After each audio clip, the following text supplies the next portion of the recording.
Et si le silence de l'univers n'était pas un hasard? Et si ce vide, ce rien que nous observons depuis des décennies, était en réalité un avertissement? Parce que ce soir, tu vas comprendre pourquoi le fait qu'on ne détecte aucune civilisation extraterrestre pourrait être la découverte la plus terrifiante de l'histoire. On sait aujourd'hui trois choses troublantes. L'univers contient environ 200 milliards de trillions d'étoiles. Des milliards de planètes habitables existent. Et pourtant, aucun signe de vie intelligente. Alors la question est simple. Où est tout le monde? Pourquoi personne ne répond? Et surtout, est-ce qu'on devrait s'en réjouir? Dans cette vidéo, on ne va pas juste explorer ces questions. On va aller plus loin. Tu vas découvrir pourquoi ce silence pourrait être une mauvaise nouvelle. Ce que les scientifiques, comme Enrico Fermi, ont réellement compris. Et surtout, ce que ça implique pour notre futur. Attends une seconde. Prends vraiment le temps d'imaginer ça. Tu lèves les yeux vers le ciel la nuit, et chacune de ces étoiles pourrait abriter une civilisation. Pas une, pas 10, des millions. Et pourtant, on n'a jamais rien entendu. Une réalité presque absurde.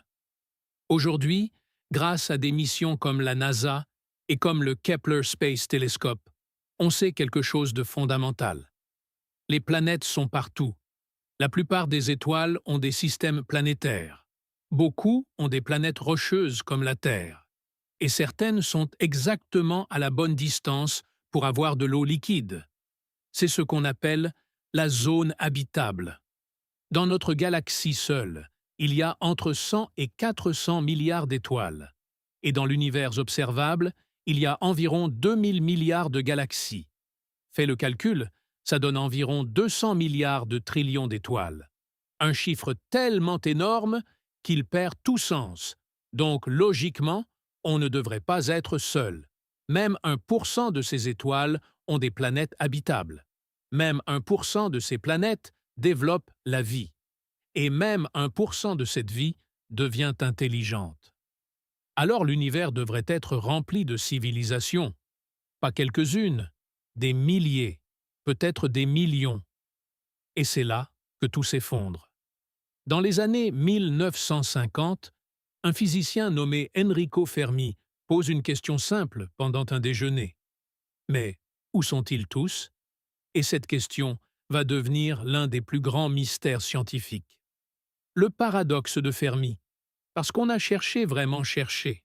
Depuis plus de 60 ans, des projets comme SETI scannent le ciel, analysent des milliards de fréquences radio et cherchent des signaux artificiels.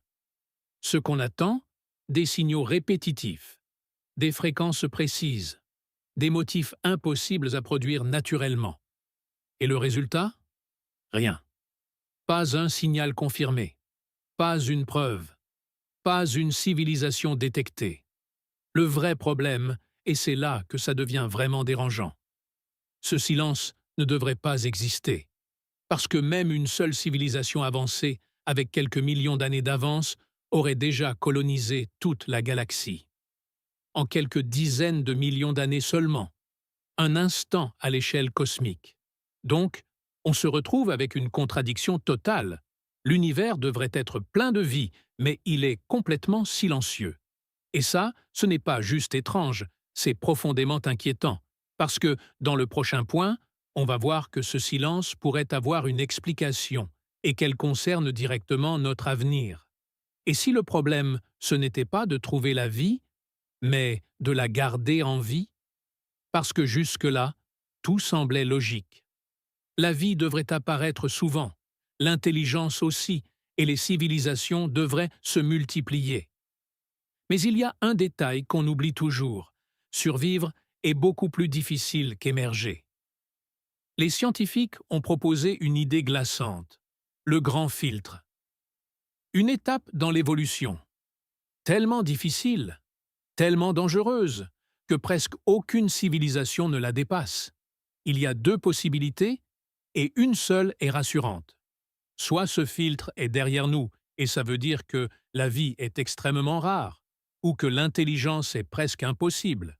Et nous, on a déjà gagné la loterie cosmique. Soit il est devant nous, et là ça change tout.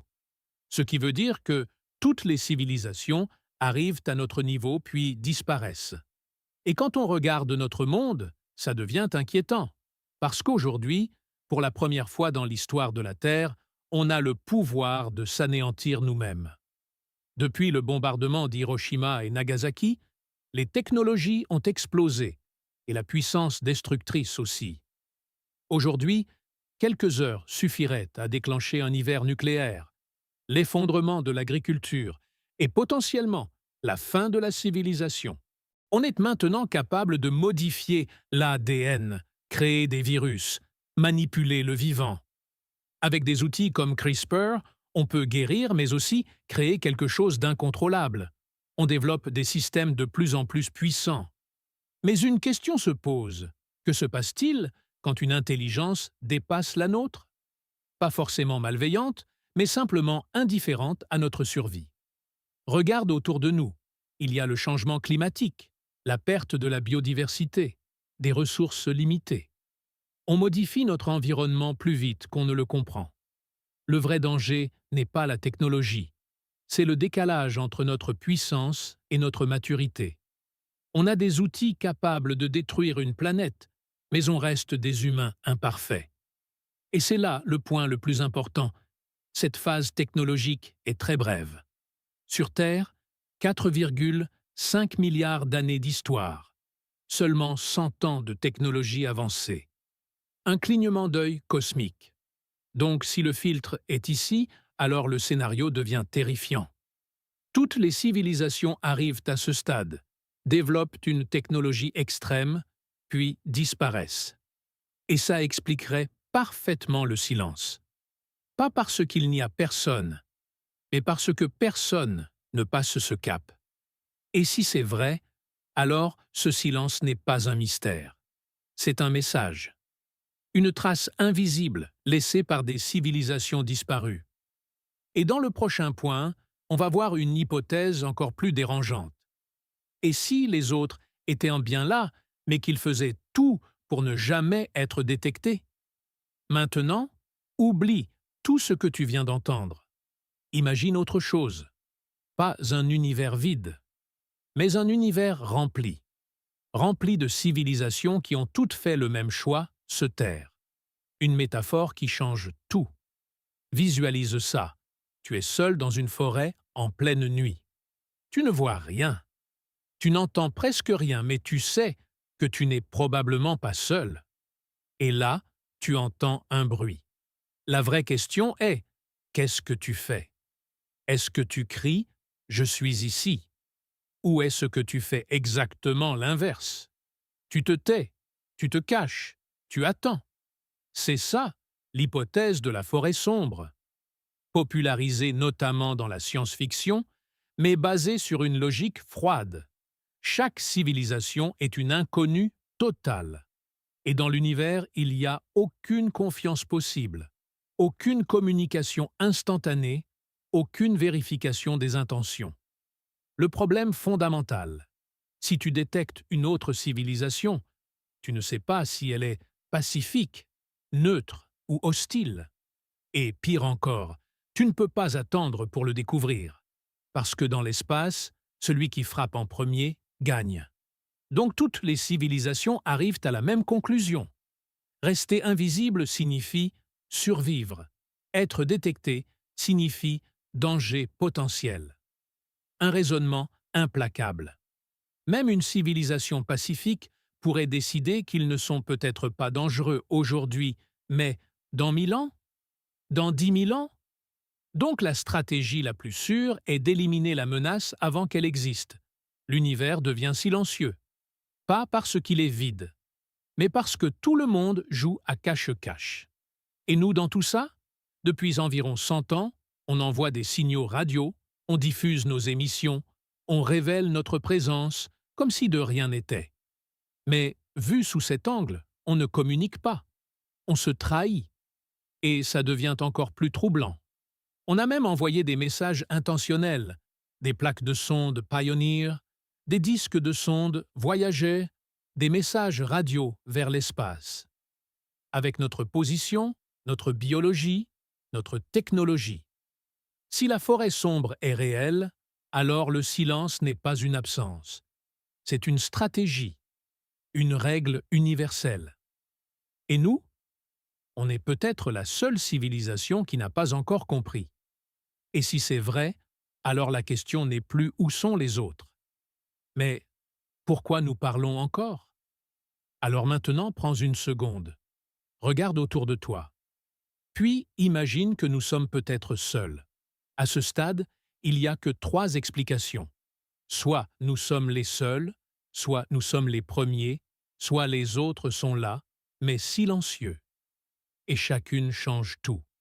Si nous sommes seuls, alors toute la conscience de l'univers repose sur nous.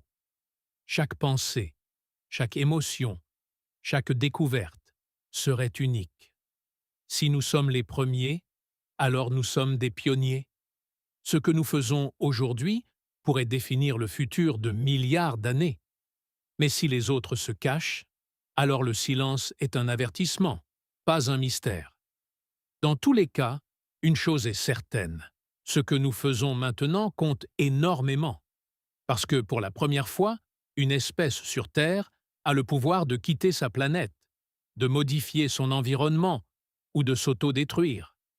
On vit peut-être le moment le plus fragile de toute notre histoire, celui où la technologie dépasse notre sagesse, et pourtant, malgré tout ça, on est encore là. On regarde les étoiles, on se pose des questions, on cherche, ce qui rend ce silence encore plus fort, parce que ce silence peut être vu comme une menace, une énigme ou une opportunité. On ne sait pas encore ce que signifie ce silence, mais on peut choisir comment y répondre. Est-ce qu'on devient une civilisation prudente qui se cache? Une civilisation curieuse qui explore? Ou une civilisation fragile qui disparaît? Peut-être que le silence de l'univers n'est pas là pour être brisé, mais pour être compris. Parce qu'au fond, le plus terrifiant dans tout ça, ce n'est peut-être pas qu'il n'y ait personne, c'est que ce silence pourrait être exactement ce qui arrive à toutes les civilisations.